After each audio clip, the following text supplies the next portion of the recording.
Inside your brain, there are billions of nerve cells that form trillions of connections. These connections make your thoughts, movements, emotions, and memories. Your first kiss, your favorite song, your dreams. Our brains make us who we are. But sometimes they can betray us. This is a story about 4 people whose brains turned against them, plunging their lives into the darkness of severe depression. This is also a story about an experiment designed to pull them back out. My initial response was a little bit of skepticism.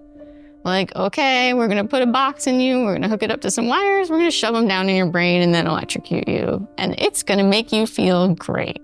Like, this doesn't seem like a safe thing to be doing.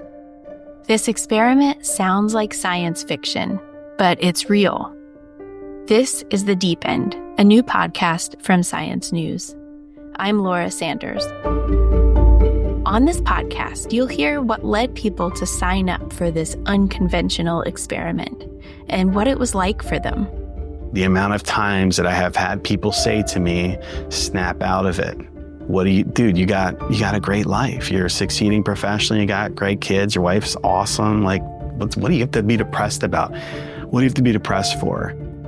You'll also hear from family members, doctors, and scientists who have been attempting to turn this electricity into medicine for the brain. And so it was pretty surprising when we get to the third contact and we start to turn it up and we get to about 5 volts. It's like it goes from 0 to 10. And all of a sudden, patient goes, oh, that's interesting. The void is gone. I don't even know how to explain it. I can't speak for anybody else. There's that moment where you're just not even sure what you've just watched happen. I've been reporting on brains for more than a decade. This story, more than any other, changed how I think about mental health, emotions, and how we can show up for each other in this world. It might just do the same for you.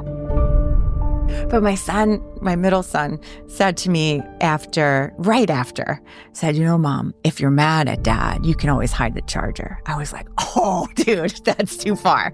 That is too far. Subscribe to The Deep End wherever you get your podcasts.